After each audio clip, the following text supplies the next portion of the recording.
Hey y'all, my name is Gabrielle and welcome back to Gabrielle's Guide to Books. I am so excited to be talking to you all about all the books that I read in the month of May. Get ready. I guess I'm in my lover girl era or something because there is a whole lot of romance. I think that in every single book that I read in May has some romantic element or another. So yes, let's get into it.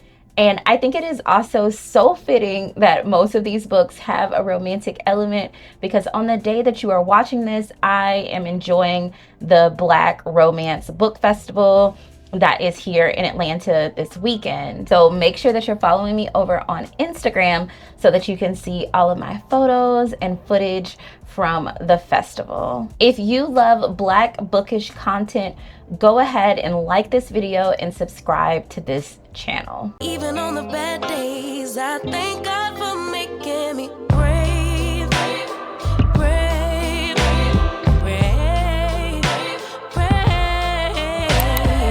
brave. Okay, so the first book that I read in May was Love by the Book by Jessica George. I was so excited to read this book. I loved Jessica George's book, Mame. It was one of my favorite books whenever I read it, whichever one of those years that it came out. It was like one of my favorite books of that year. I will say that Love by the Book is a very different book than Mame. If you are used to the story about African identity and family that was present in Mame, that's not necessarily the book that you will be reading. So I do like when authors like put out a book and then they put out something else that is completely different. I love the range that Jessica George has. So Love by the Book is a book that I really resonated with. This book is kind of billed as a romance about platonic love. So this is a book about friendship between women, and of course, you know I love that. This book follows two main characters, Remy and Simone. Remy is a writer and she wrote a book that was loosely based on the relationship with her three best friends, but as in real life, over time, their friendships change because one of them gets married and has a kid, the other goes away for a job, and the other, I think, just has like life situations that she doesn't focus on the friendship as much anymore. And Remy is sort of like, hey y'all, I'm still in the same place. I haven't changed in the same way. And she's kind of left heartbroken. And then the other character is Simone, who is a kindergarten teacher. She loves her job and she comes from a very close-knit family. But when her family finds out something about her that really fractures the relationship between her and her family. So Simone and Remy kind of meet each other at a place where they're both have a sense of like longing. I think this is just such a wonderful way of bringing these two women together. They sort of don't really hit it off right away because their personalities are very different, which I think is much more realistic. But they kind of, in some ways, keep running into one another and they form a friendship. But the interesting thing about their friendship is that even though both of them are sort of in a place where they're looking for someone, they're looking for a friend, but each of them are keeping a secret from one another. And so this book unfolds that way. I thought the book was really its strongest when it really focused on the relationship between Simone and Remy. I thought that their dynamic and relationship was compelling enough on its own, and they had really interesting side stories. Honestly, I would say Simone, I probably could have read a book about Simone's character by itself. She was just such a compelling character, and she kind of honestly is kind of the character that if you are a fan of Mame, you will see the way that she writes, not because the character is similar to Mame, but the way that she writes the character of Simone is very similar to the way that she writes the character of Mame. So I could have seen Simone have a book all her own. But I thought that the book was its strongest when it really did focus on the two of their relationships. Because Remy is really struggling with the change in her friendship with her three best friends, it really does focus on them some in the book. And I do think that when it does focus on those relationships, it kind of feels a little bit too surface level for me to really get into those friendships. And so I was just like, every time they were mentioned, I was just like, okay, get back to Simone and Remy. But when I tell you, this is definitely a book about the power of platonic love, the power of friendships. There were so many places in this book where I underlined, I took pictures of pages because, first of all, the writing was just beautiful. And sometimes the dialogue and the things that they said about friendships just really hit a different place. I think if you're past the age of 30, you recognize that friendships really do have an ebb and flow to them. And sometimes friendships, unfortunately, have a season. I just really love this book. Again, like I said, I think that this was a very different book if you are approaching it thinking, oh, it's going to be very similar to Mame, or it's going to be written like Mame. It was written very differently. And so that was something that I had to adjust myself to as a reader. I think that this was one of the better books that I read about friendships in a long time. I think if you're a person who is interested in relationships among women, I think that if you're a person who likes to see what a secret can do to a family or a friendship, this book would be interesting to you. And then finally, I just think if you are a person who is just interested or have experienced the ebbs and flow of friendship, this will be just a really, really great one. I honestly wish that I had read this with a group of friends, and I might actually try to go back and do that. I think that this was probably the best book about friendship that I've read this year. I know that Kin was a book that I read this year, and it was technically about friendship. I think about Kin more about sisterhood. I see Nisi and Annie K more as sisters and much more of a familiar relationship. Simone and Remy found each other much later on in their lives, so I do consider them as having more of an adult friendship. So again, this book I highly recommend. I really enjoyed reading it. Now to get a little bit into the traditional romance, this is Struck Speechless by Tati Richardson. If you watch my Sexy Summer TBR, then you saw me read the first page of this book, and as soon as I read it, I was hooked. I will definitely link that video below just in case you did not check it out. It was a really fun one to record. So Struck Speechless is the second book in the Boss Chick series. The first book was Losing Sight. Y'all know I love Losing Sight. I highly recommend it to everyone. But then Struck Speechless, I really enjoyed this. So this book was a second chance romance, and then also kind of an enemies to lovers. Jackie is a sports agent, and she is a itty bitty thing. She is very short, but she loves her high heels, honey. The man that's opposite her is Antonio, and Antonio is also a sports agent. Jackie and Antonio had a past, but then they are suddenly in close proximity with one another again. Jackie is a woman that does not mince words. She is very quick with her tongue. So in this book, Jackie loses her voice. And so she has to find a different way to communicate. When Jackie loses her voice, the idea that comes is that she must learn to quiet her tongue and speak with her heart.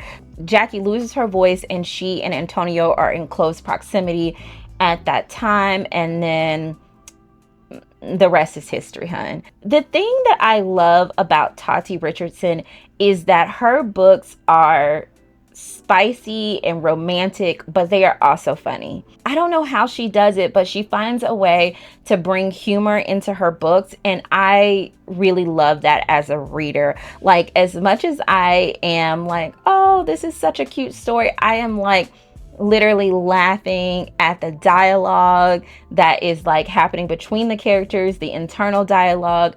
Yeah, and if you're a dog lover, there's a dog in the book, Pee-wee.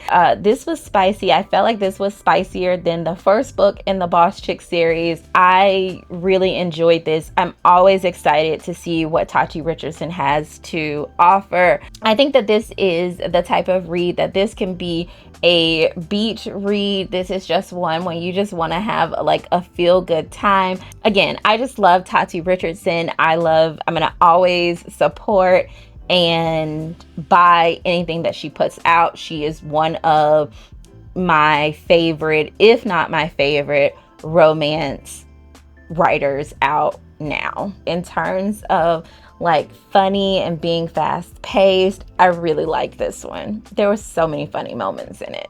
I highly recommend this one to you. The next book that I read in May is Girl Blitz by Danielle Allen.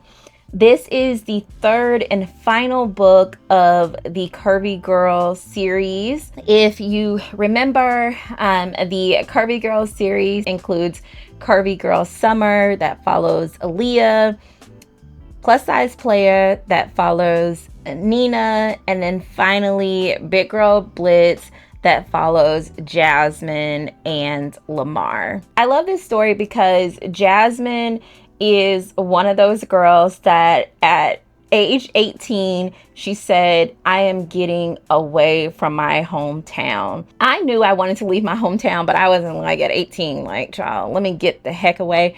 Jasmine was like, let me get as far as I can away from my hometown. She has a very special relationship with one of her aunties, her Aunt Addie, and her Aunt Addie is having declining health. So after Jasmine's school year is over, because she's a teacher, she goes back to her hometown, and her Aunt Addie is really the only person that could like get her to come back to her awful hometown. So outside of Jasmine hating her hometown and being a teacher, she is a huge football fan. So she realizes, okay, I got to get out of the house. I need something to eat.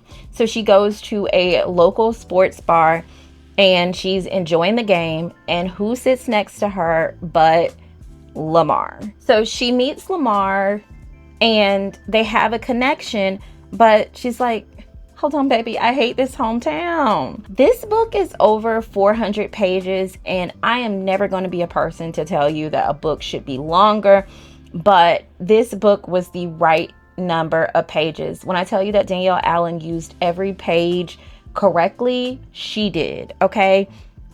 And speaking of correctly, if you want a book where a Black woman is being loved correctly, look no further than this one. What I love about this story is that we get to catch up with the girls. So we get to catch up with Aaliyah and we get to catch up with Nina.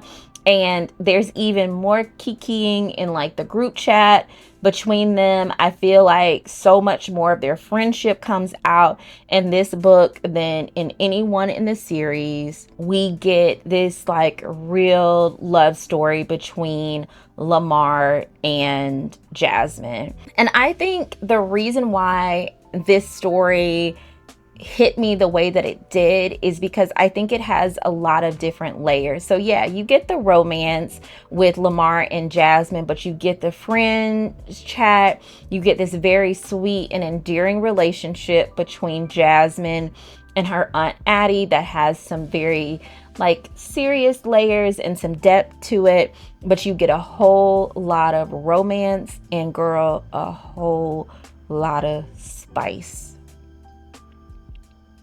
A whole lot of spice. Okay. I think this is just one of those books where we just had more pages to learn about the characters and more pages to let the relationship flourish and grow.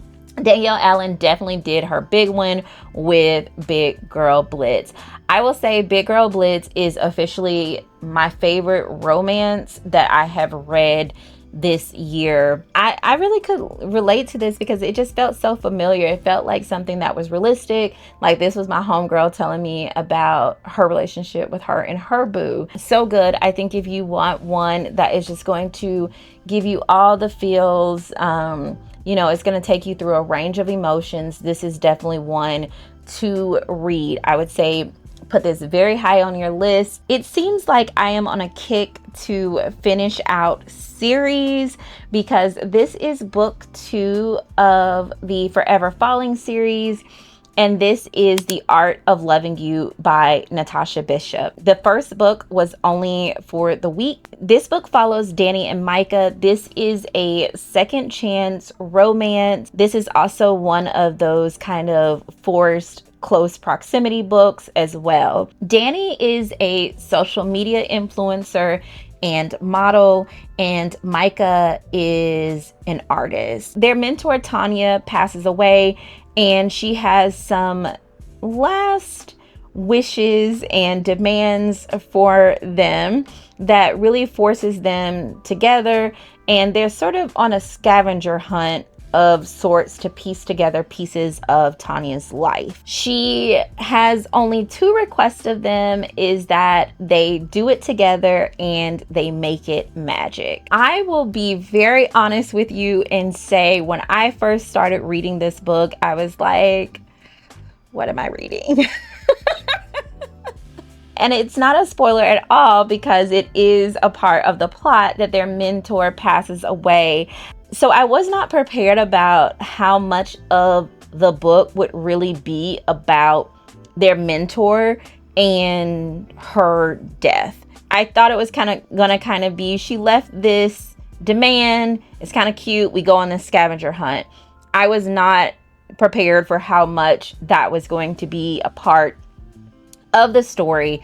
But once I got on board with that, I came to appreciate this relationship between Micah and Danny. And I would say that Micah and Danny's relationship, honey, as I was reading this book, I was like, okay, so this is also not only a second chance romance, a forced close proximity, but it is a slow burn too. And I love a slow burn as well.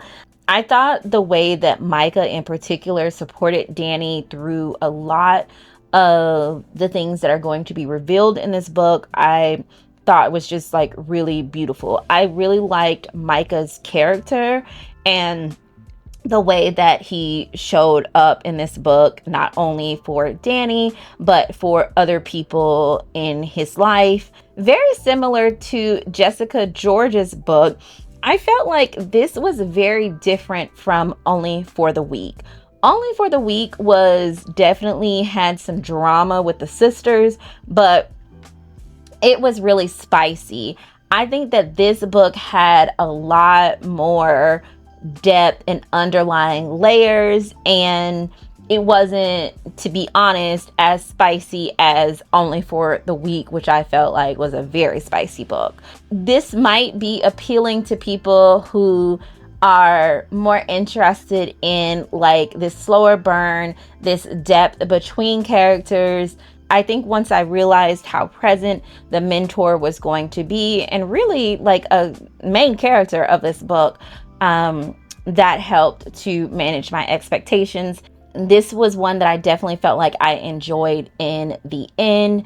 I would be interested in seeing what comes out for the next book within this series, but now I think I have a better understanding of the way that Natasha Bishop writes, but I definitely recommend this book for sure. Okay, I am going to try to talk about this next book and get through this review without taking so long, and then also hopefully without shedding any tears thinking about this story.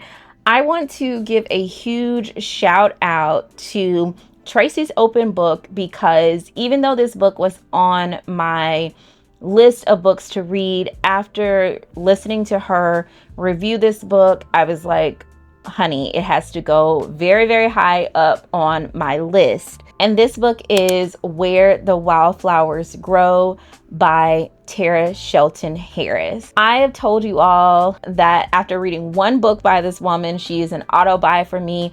Now that I have 2 books under my belt, yeah. Anytime this woman comes to town, any books that she has, I'm definitely there. Like, I am 10 toes down for Terah Shelton Harris. And this book to me is definitely one of the best ones that I have read this year. So the premise of this book is that the main character, Lee, is on a transport bus that is taking her from one prison to another, and it careens off the side of the road, and she is the sole survivor. She then searches for a place to hide, and through a series of events stumbles upon a flower farm in rural Alabama. She really sees this as a place that she might be able to sort of fade into the background, but the owner of the flower farm, Jackson, is someone that sees straight through her. So then she wonders if she can stop being in survival mode and really begin to live. This book is about survival and living. It's about loss and grief. It's about joy and nature. This is a type of book where if you think, oh, I can just, being a writer is just putting some words on a page, this woman taught a masterclass in how to be a writer. Every single word of this book feels so intentional and has such a purpose. This is one of the most beautiful love stories that I have read in a long time. And the love story that I'm mostly talking about is the love story of the main character, Lee.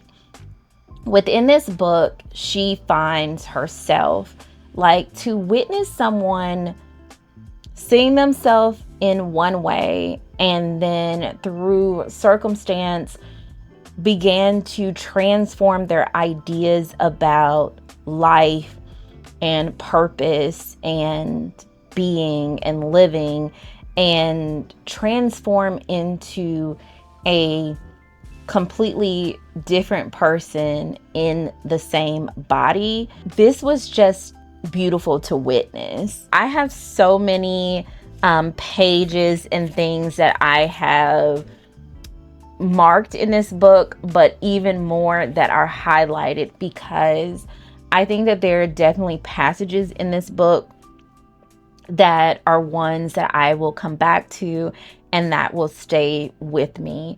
There is a relationship that forms between Jackson and Lee, and this is not something that is a spoiler, but the relationship, people, when you hear relationship between a male character and a female character, a man and a woman, you think, okay, it's going to be a romantic relationship. And of course, yeah, sure, it has some of those elements, but the relationship, the friendship, the trust, the beauty of this relationship is unmatched. I've been trying to think about a relationship between a black man and a black woman in a book that I've read that I felt like ran as deep and as true and as this story. And I've been struggling to figure out or to name a relationship. One of the things that this book captures so well is this like human need and desire and pull for connection. And the way that Lee connects with people, but Lee and Jackson in particular connect in this book, is something that is hard to describe, and the only way to really get a good sense of that is to read this book yourself. I read this book now weeks ago, but I still cannot really put into words how I feel about this book, and I think the best books do that to me. I have really been thinking about this book every day since I've read it.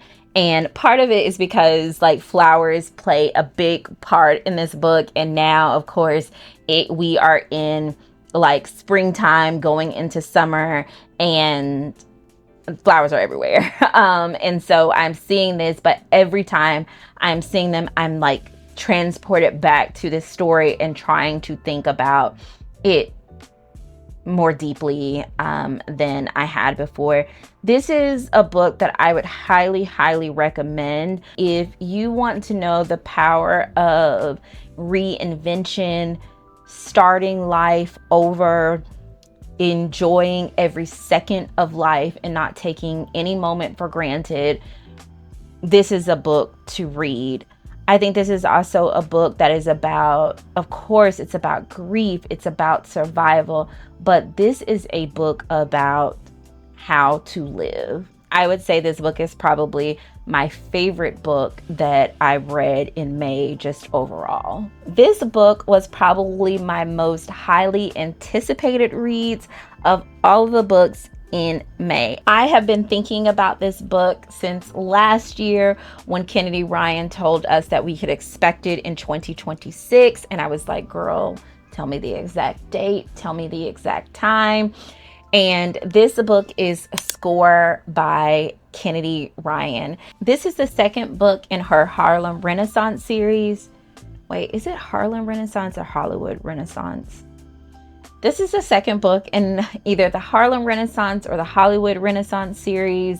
But it's the second book after Real. I will be honest and say that Real was not my favorite of Kennedy Ryan's books.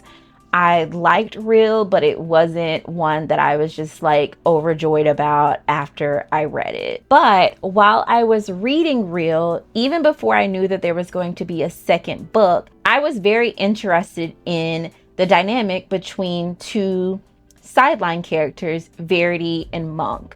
And they are the two main characters of Score. Score follows the story of Verity, who is a screenwriter, and Monk, who is a composer and musician. This is a second chance romance and one of those forced close proximities. Verity and Monk were college sweethearts and kind of each other's first love. They had a very intense relationship in college, but they had a horrible breakup that they did not see each other for years after their breakup. Really didn't talk to each other, and the first time that they're sort of coming back together is when they're working on the film Desi Blue. So basically, Verity and Monk are both working on this once-in-a-lifetime opportunity, career opportunity with this film. They're both trying to remain professional, but it is also bringing up all of these things from the past. I will say that Score redeemed this series for me. I really loved and appreciated this book. I am a girl that loves a second chance romance, and I love the way that this second chance romance was structured. We got to witness front and center this original love story between Verity and Monk. And we got to be a part of the present day. I loved the dynamic between Monk and Verity. In Real, they like captured my attention, but this book, they just captured my heart. This book really has a lot of thought pieces. And honestly, If somebody does like wants to do like a spoiler video for Score, please let me know. If you see any spoiler videos for Score, now that I've read it, I would love to participate in those discussions. I think in this book, Kennedy Ryan brings out some really interesting things about sexual identity, mental health, and then also just like sexual freedom. I know this is present in a lot of romance novels, but the type of romance novels that I typically read, honey, some of the stuff that happens in this book, I was like, okay, she's taking it there. There are there are some very spicy scenes in this book, but also some things that in those scenes that really are thought-provoking as well. I love the Skyland series down. And I also think that Score was Kennedy Ryan doing some of her best work. Verity and Monk, they're just a couple that I love. I think this is the way, when you're doing a second chance romance, this is the way that it has to be done. So if you have not gotten your hands on Score, definitely get your hands on it. I hear that the girls are having trouble, honey. I'm so glad that I was able to pre-order my book and get it at my local Black-owned bookstores. Girl, I hope you can get a copy of this book. Okay, y'all, so the final book that I read in May is Dominion by Addie Kitchens. Let me just say, when I finished this book, I was like, what a privilege I have to be a reader. This book was a gift. This is a book that I feel like has captured so many conversations that I have had with people about the intersection of church, small towns, and harm that is done in relationships. On its surface, Dominion is a book about a pastor, Saber Winfrey, who is also the owner of a barber shop, a radio station. I think he owns a lot of businesses around town, and he is the patriarch of a very well-known family. So Pastor Winfrey and his wife have 5 sons, and the youngest son, his name is Emmanuel. Everybody calls him Wonder Boy because he is a star athlete, and he is also a star musician. He sings, he plays instruments, he's a wonder. So there's a situation that happens in the book where Wonder Boy has this encounter with a stranger in their town, and it sets off a chain of events. Although the book is sort of on its surface centered around Saber and Wonder Boy, the story is really told between the 2 women who love them, the first lady of the church, Priscilla, and Wonder Boy's girlfriend, Diamond. And as they're telling the story, they're talking about the ways in which they have fallen in love with both of these respective men, and they're telling the truth of who these men are and their character, and also what they are capable of. What this book does so well is that it uses the church and church culture in a small town in Mississippi to really talk about the relationships between men and women, particularly when the church or the gospel has been drilled into them. Also, when the church or maleness allows for a coverage of the harm and danger that some men bring to relationships and to communities. It is a story also about the way that secrets, the way that shame, the way that class, and the way that religion has a way of controlling people, their actions, and justice. In reading this book, the themes of it felt so familiar. I really thought that I was reading a book by Alice Walker or Toni Morrison or some of our like classic Black women writers, and to know that this is a debut was astounding. But I think the way in which this author tackles subtle way patriarchy's effects are on just like everyday interactions and how that can be dangerous and harmful and also just common is so convincing. The eloquence that this writer brings, I really picked this book up because of the name and because it happened in Mississippi. And I was like, oh, another book about the South, something that has religion in it. And it seemed like it might have some themes about relationships between Black men and women. I love this book because I think that it complicates so many things. There's a central plot piece about this book that is very powerful, but it is a true spoiler to talk about it. The ways in which these women are reflecting on the men in their lives as they're trying to explore and understand who these men are. I think it's helping them to explore and understand themselves. They're asking themselves, how am I participating in a system, in a society that is also harming me? How can I love someone and also love me at the same time? And what does it mean when those things are in conflict with one another? I can't wait to see what is next from this author, because if this is the way that she writes in a debut, I cannot wait to see what is next in her career. So y'all, those were the 7 books that I read this month. This was a really great reading month for me. I really enjoyed all of the books that I read.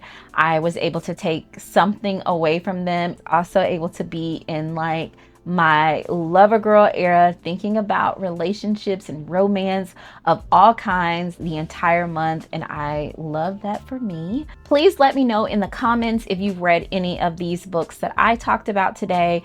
Let me know what was the best book that you read in the month of May. Thank you all so much for watching. Don't forget to like, comment, share, and subscribe. And now you can also even hype this video up. Until next time, take care of yourself and stay glowing. Bye, y'all.